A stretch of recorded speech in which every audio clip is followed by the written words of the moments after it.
Well, that didn't take long.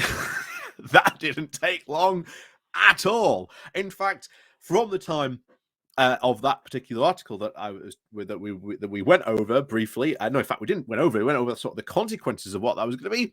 Just for the quick TDR, if you missed it, recently we did a coverage that had been news, a breakthrough in the Brexit protocol, that James Cleverly had sat down with the EU as Foreign Secretary to do a data sharing agreement, which meant that now data would be able to transfer freely. But it also meant, of course, that the UK would probably have to retain some, of course, of the EU data protection rules and laws so that, British businesses could continue with that transfer of data to and from, particularly the UK to Northern Ireland, so that businesses can continue to function. And of course, good news for UK businesses that maybe have store European data here in the UK, or at least have transfer of data from the EU to the UK, and of course, vice versa.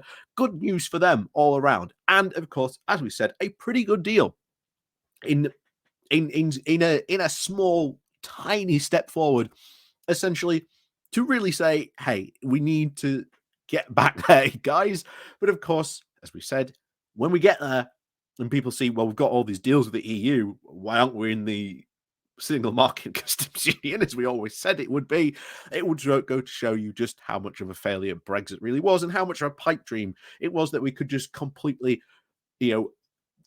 amputate ourselves off from the EU and there would be no consequences, which again, Brexiteers always said there would be absolutely no consequences for leaving the EU or its single market or custom union. No consequences whatsoever. And of course, on that deal, as we said, how long before the Brexiteers cry out betrayal?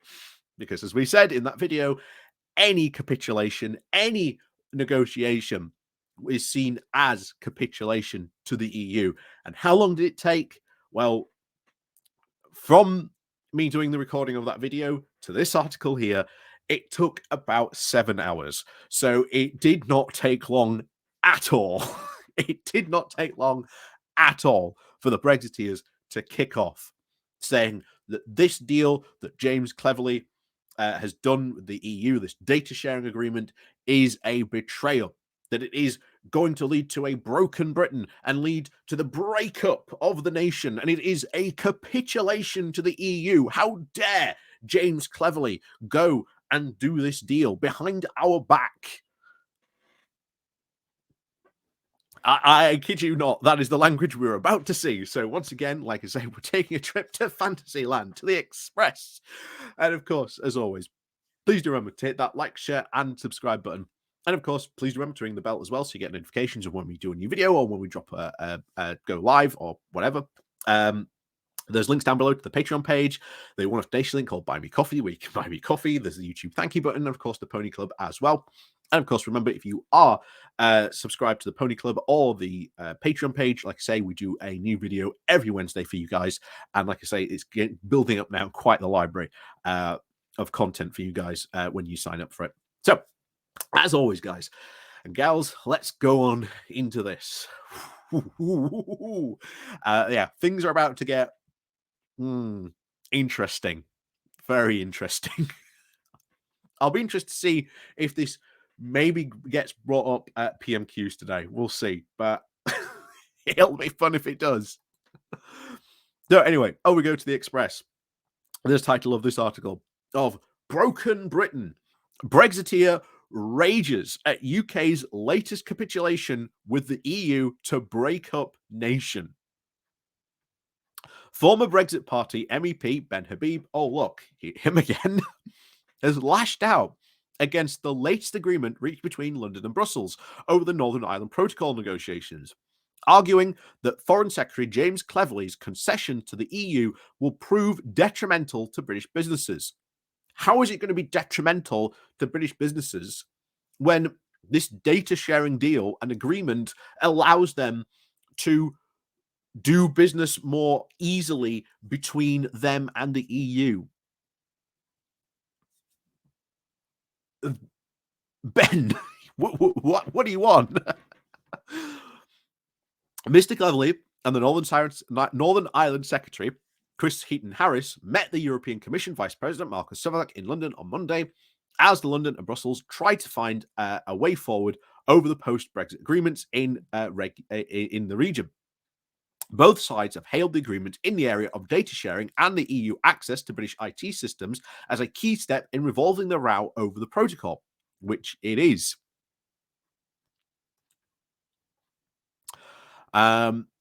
And EU access to British IT systems is a key step into resolving this row, the protocol of which has left Northern Ireland without a devolved power sharing executive since the last year. And again, that is on the DUP.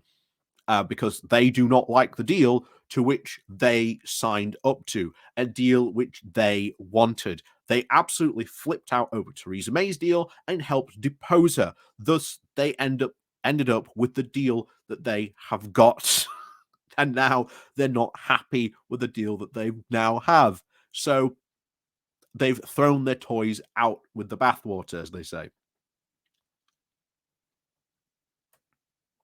But for Mr. Habib, this deal is a further step towards the complete breakup of the UK.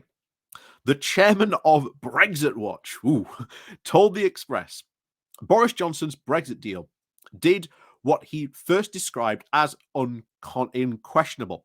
It partitioned the UK with a border down the Irish Sea, leaving Northern Ireland in the EU. And the union of Great Britain and Northern Ireland was broken, and with it our country. But so how do you solve that problem, Ben? If you can't have a border between the North of Ireland and the Republic of Ireland, you can't have one in the Irish Sea.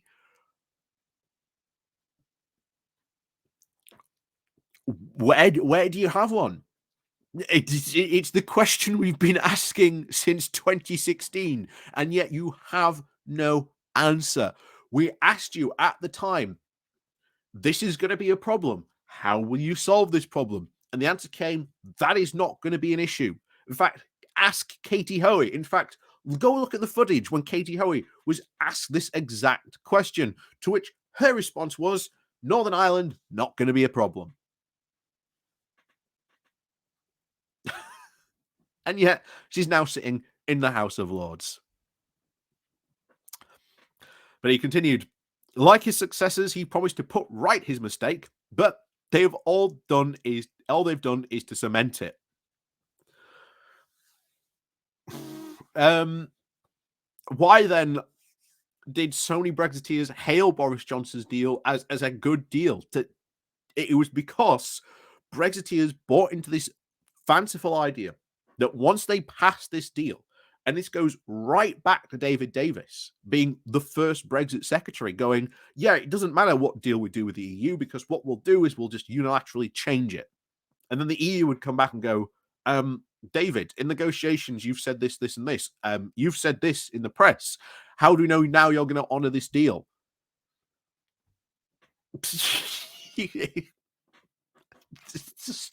just doesn't stop. It just doesn't stop continuously for these Brexiteers being absolute lunatics.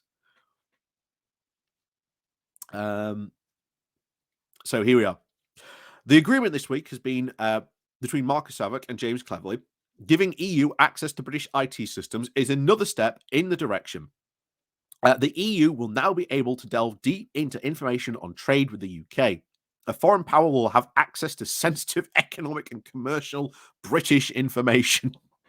I had no idea there was a thing as British information. I had no idea you could tag a nationality to data.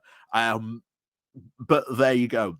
And of course, what this is they're asking for, hey, we want data just so that we can see as well. So it's easier for us to see what data is flowing between sort of the UK and the Northern Ireland. So it's easier for us to track things, so that it helps make the protocol run smoother.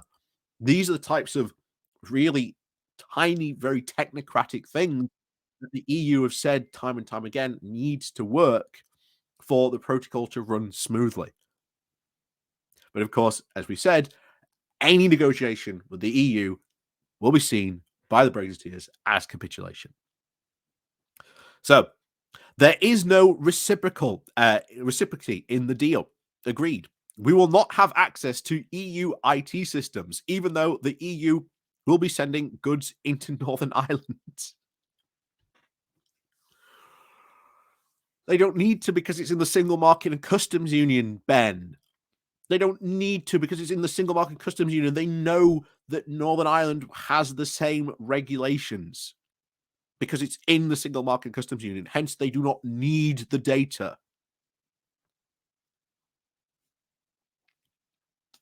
But if something, let's say, is coming from the EU to the UK, then yes, the EU does share the data with us.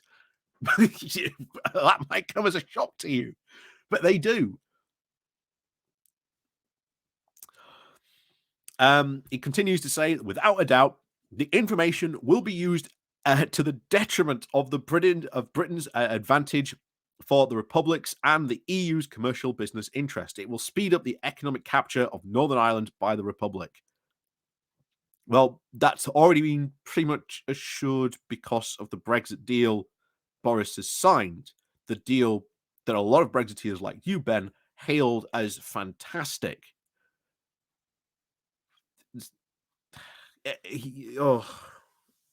And remember, this is the guy who's saying, "Oh yeah, don't blame Brexit, blame the Tories." No, this is the Brexit issue. This is the Brexit issue. The thing that we've warned you about and told you these are going to be problems. How do you intend to solve them? You do not have any solutions to these problems because your solution is just amputate the arm completely and somehow you'll still be able to write right-handed. That is the Brexiteer solution to all things Brexit. You know, sever your right arm and don't worry, you'll still be right-handed. You know, you won't have your right hand anymore, but there you go. He continued to say, it is yet another massive act of economic and constitutional self-harm visited upon the country by our government. No, it absolutely is not. The biggest massive act of economic and self and constitutional harm was Brexit, Ben. Whoops. Anyway, in a joint statement in London and Brussels, they said they would now, quote, work to rapidly scope the potential for the solutions in the different areas on the basis of this renewed understanding. The two men will take, quote, stock of the process next week. So, yeah, Brexiteers not happy over this deal. What did I say would happen? They ain't happy. The DUP, I don't think we've heard from them yet, but I'm not surprised if they're not happy about this either. So I wouldn't be surprised if they've put something out saying we think this is a complete capitulation to the EU. How dare they? I don't know why I went Irish there, but that was weird. But yeah, there you go. That's the deal. I told you they weren't going to be happy with it. I told you it wasn't going to take long, and of course, didn't take long. Didn't take long at all. And now, what is it? What are they actually proposing here? All they are proposing is that this shouldn't be done. But you've got a deal with the Northern Ireland Protocol where the EU has said, look, we need to see the data so that we can track like the goods going toing and throwing so that we can sort of help make decisions so we can help speed things along so we're not having to perform checks on everything because like I say, if you've got a lorry that meets all the requirements, they've submitted all the paperwork, why do we need to check it then? You know, it just holds things up in the whole movement of goods between sort of the UK and Northern Ireland. But if the EU have that data, they then don't need to do that. Shock horror. And of course, Brexiteers are in an absolute tizzy about it because, as we said, any negotiation is seen as capitulation. So I told you it wouldn't take long, and it didn't take long at all. So, as always, guys, like I say, thank you very much for watching. And of course, please do remember to hit that like, share, and subscribe button. And of course, down below there are links to my Patreon page and a one-off link called Buy Me a Coffee, where you can buy me coffee. And as always, guys, thank you very much for watching. And of course, we'll see you all next time.